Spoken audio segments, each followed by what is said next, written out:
घुटने का ग्रीस खत्म हो गया है। क्या सचमुच ग्रीस नाम की चीज कोई घुटने में होती है या केवल एक मार्केटिंग या समझाने का एक तरीका है? रोज मुझे लगता है ना कि कम से कम 100 कमेंट हमारे सोशल मीडिया पे आते होंगे कि डॉक्टर साहब मेरे घुटने का ग्रीस खत्म हो गया है। यहाँ तक कि क्लिनिक में भी लोग आके बोलते हैं कि डॉक्टर साहब मेरा घुटने का ग्रीस खत्म हो गया। हम लोग भी कितना बार बताते हैं समझाने के लिए कि ग्रीस खत्म हो गया है, लेकिन मैं आज आपको बताऊंगा क्या सचमुच जैसे गाड़ी जो वायरिंग रहता है उसमें ग्रीस डालते हैं लोग ताकि स्मूथ मूवमेंट हो, वैसा कुछ ग्रीस या ऑयल जैसा चीज कोई ज्वाइंट में भी होता है क्या? तो अंत तक हमारी इस वीडियो से जुड़े रहिएगा।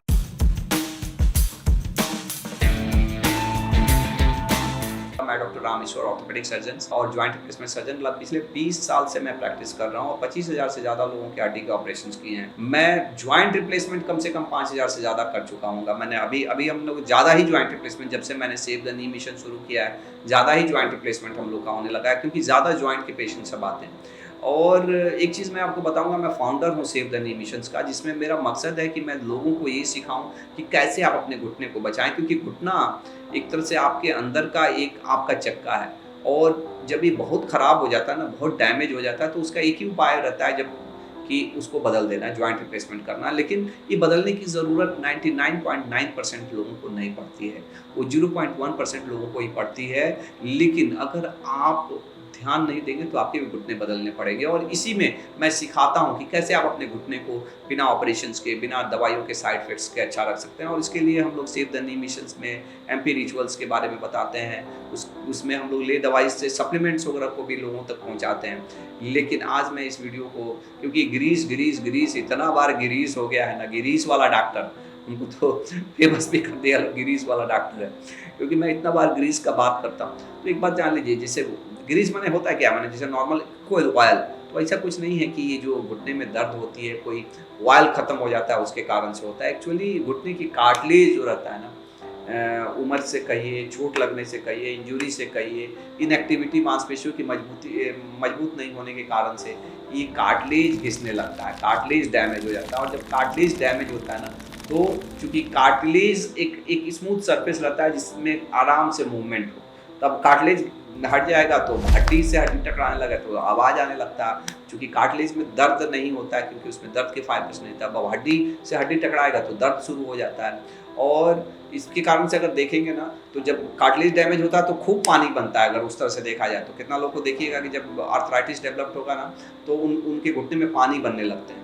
तो और कितना लोग बोलते हैं कि ये डॉक्टर साहब ने पानी निकाल दिया, वो ग्रीस निकाल दिया इसलिए तकलीफ हो रही है। ऐसे वो ग्रीस उस तरह का ग्रीस नहीं रहता है। कार्टिलेज के ऊपर एक नरम परत रहता है साइनोवियम, जिसमें साइनोवियल फ्लूइड बनता है जो लुब्रिकेशंस का, न्यूट्रिशन देने का काम करता है, लेकिन वो ग्रीस नहीं रहता है। लेकिन आम भाषा में लोगों को समझाने के लिए, लोगों को बताने के लिए, क्योंकि ग्रीस का अब इतना फेमस हो गया ना कि अब हम लोग भी, क्या हुआ है डॉक्टर साहब बताइए, आज तो आपके घुटने का ग्रीस खत्म हो गया।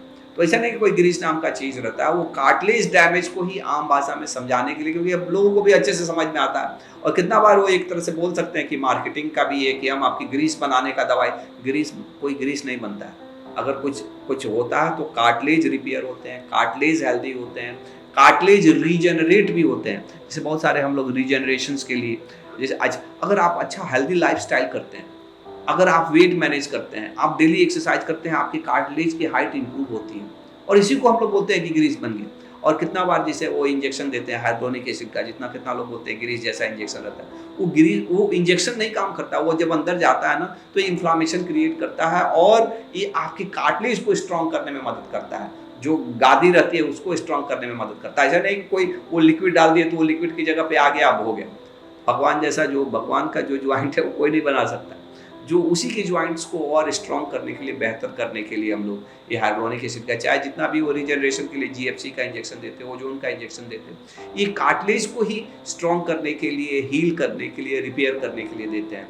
ये अच्छा, चाहे ये भी जो अभी स्टेम सेल का इंजेक्शन आया है, बहुत महंगा रह रहा हो, तो स्टेम सेल का भी इंजेक्शन देते हैं, तो वो भी कार्टिलेज बनाता है। ऐसा नहीं कि कोई लिक्विड बना देता है, कोई फ्लूइड बनवा देता है जिससे मूवमेंट होने लगता है। तो ये बिल्कुल एक तरह से समझाने का एक तरीका बोल सकते हैं। कितना बार क्योंकि वही भाषा मरीज समझता है, तो मैं भी समझाने के लिए कि, लेकिन ये ग्रीस नहीं रहता है, कार्टिलेज रहता है। और मुझे लगता है कि इस वीडियो के माध्यम से मैंने आपके बहुत सारे सवालों के जवाब दिए हैं। अगर आपको लगता है कि मैं इस वीडियो के माध्यम से आपके बहुत सारे मन के बहुत सारे क्वेश्चन है उसके आंसर दिए हैं, तो हमारे चैनल को लाइक, सब्सक्राइब और शेयर जरूर करिएगा।